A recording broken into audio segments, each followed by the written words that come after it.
বন্ধুরা, একটা জিনিস দেখে আপনাদেরকে দেখতে পাচ্ছেন, শিবা শানু এফডিসিতে।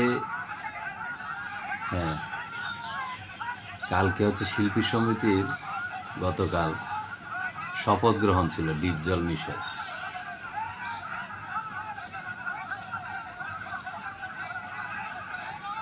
যেভাবে পারছে সাংবাদিককে পিটাইছে ইচ্ছে মতো, ফিল্ম স্টাইলে একদম। যেহেতু সবাই গুন্ডা ভিলেন,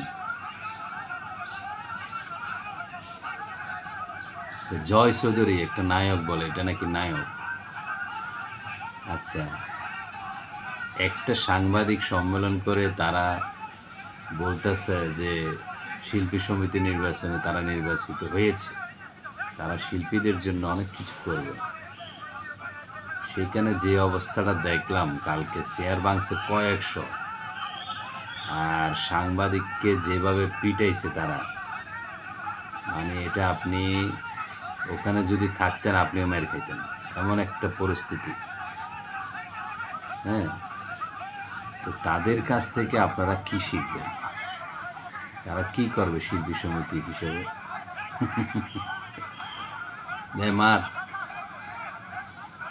এ দেখেন আসছে। এই যে বিলেন বিলেন মোটা করে এই যে ঘুষি মারছে, দেখছি আমি। হ্যাঁ, এই দেখেন বিলেন।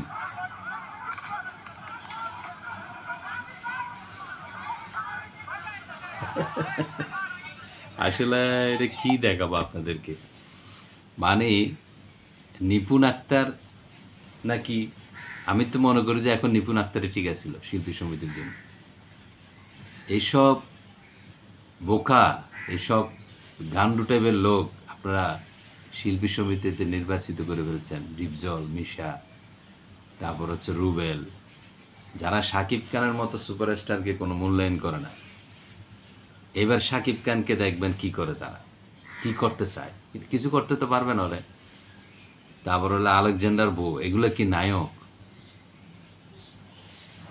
তো এইসব লোকগুলা গতকাল শিল্পী সমিতি গেছিল, তারা নির্বাচনের বিজয়ী হিসেবে ফুলের মালা পরবে, তাদেরকে শপথ গ্রহণ করার আধা ঘন্টা 1 ঘন্টা পরে মানে ওখানে একটা রণক্ষেত্র তৈরি হয়ে গেছে। মনে হচ্ছে যে বিএনপি আওয়ামী লীগ কোনো গণ্ডগোল হয়েছে।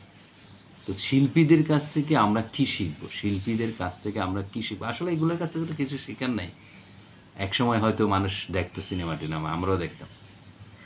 তো তোরা সাংবাদিকদের কোথায়, তোরা একটু আদর যত্ন করবি, মেহমানদারি করবি, তোরা উল্টো সাংবাদিকদের পিটাইছিস। এই ধরনের ঘটনায় এই ডিপজল পরিষদ আর হচ্ছে মিশা পরিষদের তীব্র নিন্দা জানাচ্ছি এবং এটার প্রতিবাদ জানাচ্ছি। আসুন তাদের মতো শিল্পীকে আমরা বয়কট করি। আর শিল্পী সমিতির আমি যদি টাকা দিই, আমি যদি ইনভেস্ট করি, আমি একটা নায়ক হতে পারি, কোনো ব্যাপারে না। অনন্ত জলিল সাহেব যদি নায়ক হতে পারে, হ্যাঁ, অহরহ হলো টাকা দিলে, ইনভেস্ট করলে আপনি নায়ক হওয়া কোনো ব্যাপার না। আর বাংলাদেশে তো অভিনেতা নাই ভাই, অভিনয় করে যে অভিনেতা হবেন সেই অভিনেতা তো নাই। তো এইগুলা কি শিল্পীর দরকারটা কি? এখানে শিল্পীরা আপনি টাকা দিবেন, শিল্পী আসবে। শিল্পীর কাজটা হচ্ছে অভিনয় করে চলে যাবে, আপনার থেকে টাকা নিয়ে যাবে। আমিও তো করছি 2-1টা ছোটো ছোটো কাজ, আমি তো জানি। তো শিল্পী সমিতি নিয়ে এত কেন হইছো, এত নির্বাচনের দরকারটা কি শিল্পী সমিতি? আর তারা তো পরিবেশ নষ্ট করতেছে, আরও তারা পরিবেশ নষ্ট করতেছে, এই দেশের সংস্কৃতি ধ্বংস করতেছে তাদের। আসুন তাদেরকে আমরা বয়কট করি।